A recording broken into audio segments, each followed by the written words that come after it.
சென்னை சத்தியமூர்த்தி பவனில் தமிழக காங்கிரஸ் கமிட்டி தலைவருடன் மனிதநேய மக்கள் கட்சித் தலைவர் ஜவாஹிருல்லா சந்தித்து பேசி வருகிறார். அது குறித்த கூடுதல் தகவல்களை செய்தியாளர் ரமேஷிடம் கேட்கலாம். ரமேஷ், இந்த சந்திப்போட முக்கியத்துவம் என்ன?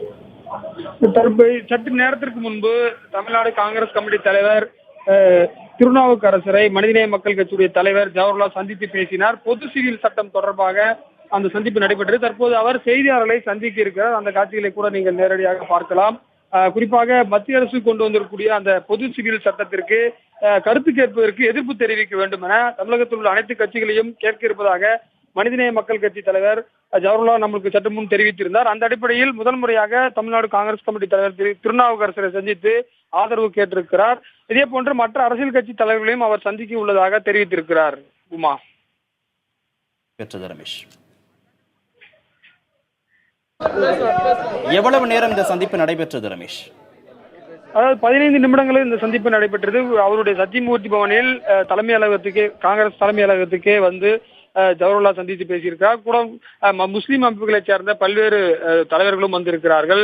குறிப்பாக பொது சிவில் சட்டம் குறித்து மக்களிடையே கருத்து கேட்பு கூட்டத்தை மத்திய அரசு ஆரம்பித்திருப்பதாகவும் அதற்கு எதிர்ப்பு தெரிவித்து காங்கிரஸ் மத்தியிலே பிரதான கட்சியாக இருக்கக்கூடிய காங்கிரஸ் செய்யக்கூடிய பாஜக தலைமையிலான அரசு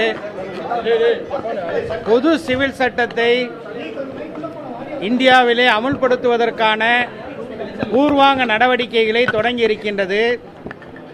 1998 நடைபெற்ற நாடாளுமன்ற தேர்தலின் போது பாஜகவினுடைய தேர்தல் அறிக்கையில் சட்ட ஆணையத்தின் மூலமாக இந்தியாவிலே பொது சிவில் சட்டத்தை கொண்டு வருவதற்கான நடவடிக்கை எடுப்போம் என்று குறிப்பிட்டார்கள்.